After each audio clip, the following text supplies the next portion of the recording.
Welcome to my channel. இன்னைக்கு நம்ம எங்கே இருக்கோம் அப்படின்னு பார்த்தீங்கன்னா வெள்ளக்கோவில்லேருந்து புது பஸ் ஸ்டாண்ட்லேருந்து ஒரு 5 கிலோமீட்டர் தள்ளி நாட்ராங்கோயில் பிரிவு அப்படின்ற ஏரியாவில் தான் இருக்கும். ஏரியாவை சுற்றியுமே அப்படியே சுற்றி பாருங்க.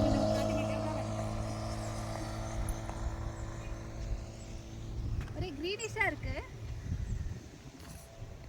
இப்போதான் அறுவடை பண்ணியிருக்காங்க அப்படின்றதுனால கொஞ்சம் வறண்ட மாதிரி தெரியுது. மற்றபடி இங்கே வந்து ரொம்ப பச்சை பசேலான ஒரு ஊர் தான். இந்த ஊரில் இங்கே என்ன கோவில் ஸ்பெஷல் அப்படின்னு பார்த்தீங்கன்னா, நாட்ராங்கோயில் அப்படின்ற ஒரு கோயில் இருக்கா. அதாவது கலைத்துறையினர் அந்த கோயிலுக்கு போனால் ரொம்ப பவர்ஃபுல்லான ஒரு சில விஷயங்கள்லாம் அவங்க என்ன வேண்டிக்கிறாங்களோ அதெல்லாம் நடக்கும் அப்படின்னு சொல்லியிருக்காங்க. இப்போ நம்ம அந்த கோயிலுக்கு தான் போகிறோம். வாங்க போகலாம். அந்த நாட்ராங்கோயில் பிரிவு ஜங்ஷனில் இறங்கிட்டு இங்கேருந்து ஒரு வாக்கபிள் டிஸ்டன்ஸ்னால் ஒரு 15 மினிட்ஸ், டூ வீலர்லையோ இல்லை கார்லையோ போனால் ஒரு 5 மினிட்ஸில் நம்ம போயிடலாம். அதாவது ஒரு 1 கிலோமீட்டர் டிஸ்டன்ஸில் தான் அந்த கோவில் இருக்குது.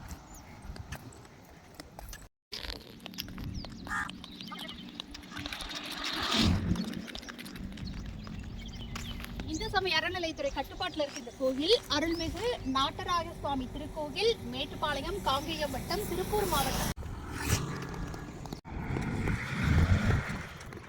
இந்த கோவிலோட சிறப்பு என்ன அப்படின்னா, நாட்டராய சுவாமி கோவிலில் காலைல 6 மணிக்கு நட திறந்து ஈவினிங் 6 மணி வரலும் நட வந்து ஓப்பனில் இருக்கும் அப்படின்னு சொல்கிறாங்க. அது இல்லாமல் வாரம் செவ்வாய்க்கிழமை நைட்டு ஃபுல்லாக வந்து நட திறந்துருக்குமா. செவ்வாய்க்கிழமை வந்து ரொம்ப விசேஷமாக இருக்கும். இந்த கோயிலில் திருவிழாவே கிடையாது. செவ்வாய்க்கிழமையில் மட்டும்தான் ஒரு வாரமும் திருவிழா மாதிரி நடத்தப்படும் அப்படின்னு சொல்லியிருக்காங்க. அது மட்டும் இல்லாமல் அமாவாசை இங்கே ரொம்ப ஸ்பெஷல் அப்படின்னு சொல்கிறாங்க.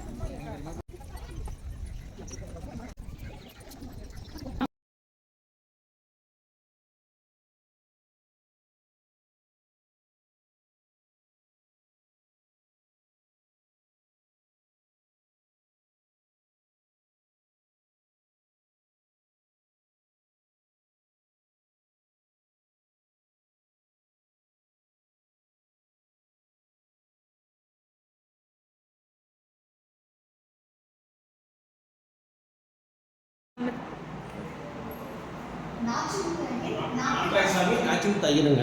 இந்த பேரும் நாட்ராயங்க. நாட்ராயங்க நாச்சும் தையர். நாட்ராயசாமி நாச்சும் தையர்.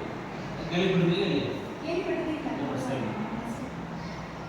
இந்த சாமி வந்து நாட்ராய சுவாமி, இப்போ வந்து நாச்சும் தையர். இந்த சாமியோட வரலாறு பற்றி இந்த பூசாரி சொல்ல போறாரு. இந்த சாமியோட வரலாறு இந்த சிவன் விஷ்ணு அவதாரம் எடுத்துக்கிறாங்க. ரொம்ப சொன்னாங்க இல்லைங்க. மேட்டுப்பாளையம் கிராமம், நாட்ராய கோயில், நாட்ராய டெம்பிள். விசேஷம் வாரம் செவ்வாய்க்கிழமை விசேஷம். அது பாரம்பரிய படிக்கிறது 500 வருஷமாக கோயிலுங்க படிக்கிறது. சிறப்பு வாரம் செவ்வாய்க்கிழமை திருவிழாங்க. அது பிறகு போட்டிங்க. காணிக்கு நம்ம கையில் இருந்தாலும் அப்புறம் செய்யலாம். ஆமாம், அது ஆடு வந்து நேர்த்தி கிடக்குது. வேண்டியிருந்தா அது வேண்டுதல் நிறைவேறிச்சுன்னா ஆடு கடை பண்ணிட்டு மகாபலி கொடுங்க. நாட்டாசாமி வேண்டியிருந்தா மகாபலிக்கு திருவிழா வந்து வாரம் செவ்வாய்க்கிழமை திருவிழாங்க. அப்புறம் ஆடி மாதம் போனாலும் திருவிழாங்க. அமாவாசை திருவிழாங்க. வாரம் செவ்வாய்க்கிழமை திருவிழா பகல் 12 மணிக்கு திருவிழா பண்ணிட்டீங்க. அப்புறம் நைட் 2 மணிக்கு போக போயிட்டீங்க. அப்புறம் இரவு பெரிய காலையில் 4 மணிக்கு சாதம் பண்ணிட்டீங்க. 3 வருஷம்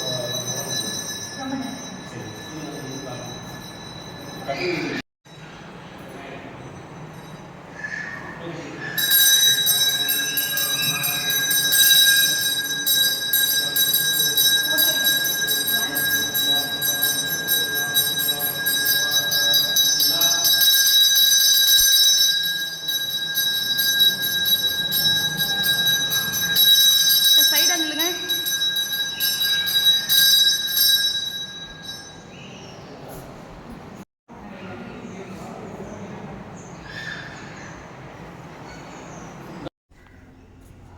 இந்த கோயில் என்ன சிறப்பு அப்படின்னா, திருமணம் ஆகாதவங்களுக்கு திருமணம் நடக்கும், வேலை வாய்ப்பு இல்லாதவங்களுக்கு வேலை வாய்ப்பு கிடைக்கும். அது இல்லாமல் எங்கேயாவது கடன் கொடுத்துட்டு அந்த கடன் திரும்பி வரல அப்படின்னா பிராத மாதிரி இங்கே எழுதி வேண்டுதல் வச்சுட்டு போவாங்க அப்படின்னு சொல்றாங்க. அப்படி கொடுக்கும்போது அந்த வேண்டுதல் வந்து உடனே நிறைவேறும் அப்படின்ற இங்கே இருக்கவங்களுடைய நம்பிக்கையாகவும் இருக்கு.